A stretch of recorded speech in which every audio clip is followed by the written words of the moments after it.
मोदी सरकार दा दोहरा म्यार एक बारी फिर दुनिया दे सामने आ गया। मसीतां ते गुरुद्वारे बंद कराने वाली मोदी सरकार हिंदुआं दी वारी चुप हो गई। मजीद तफसील जानन तो पहला मां बोली दे सब तो वड्डे मीडिया ग्रुप दे चैनल भुलेखा टीवी नूं सबसक्राइब कर लो ताकि साडी हर वीडियो तुहाडे तक वेले सिर पहुंचदी रहे। मोदी सरकार नूं भारतीय अकलीयत खास तौर ते मुसलमानां दे खिलाफ अपनी हर हरकत उत्ते जलालत ही नसीब होई है ते गोदी मीडिया भी भारतीय आवाम लई एक हुकूमती भंड ही समझिया जांदा है। जदों कोरोना वबा दी भारत विच शुरुआत होई उदों गोदी मीडिया ਵੱਲੋਂ मुसलमानां दी तबलीगी जमात नूं कोरोना फैलाण दी वड्डी वजह दस्सिया गया ते इंज रौला पाया गया जिवें तबलीगी जमात छापरां विच कोरोना वंड रही है। Alarming hotspot of coronavirus infection.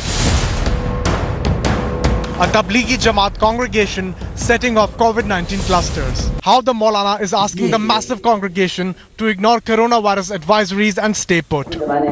Notice how people are coughing in the background. You heard him saying social distancing is anti-Islamic. He didn't stop there. तो आप लोगों को बार बार आगाह करने के बावजूद भी ये चीज समस्या हल नहीं हो रही है।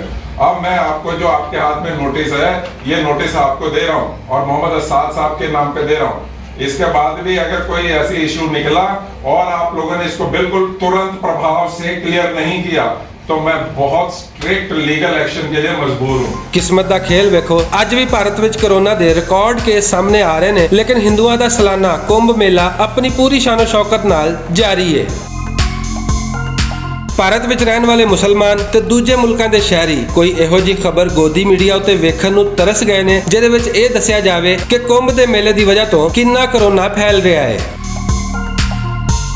कोरोना का नाम लैके इंडिया विच मुसलमानां दीयां मसीतां ते सिखां दे गुरुद्वारे तो बंद करवा दिते गए सन, पर हुण कुंभ दे मेले विच आए हिंदू कोरोना प्रूफ तेल मल के ते नहीं आए कि इन्हां नूं रोकिया नहीं गया। भारतीय हुकूमत दी इस हरकत तो एक बारी फिर हिंदुआं दी ज़हनीयत दा अंदाजा हुंदा है कि मुसलमानां दी या दूजी अकलीयतां दी गल होवे ते कानून होर हुंदा है ते जे हिंदुआं दी गल होवे ते कानून होर हो जांदा है। इहो जिहियां गल्लां ही कल नूं किसी भी मुल्क दी तबाही करन वास्ते काफ़ी हुंदियां ने।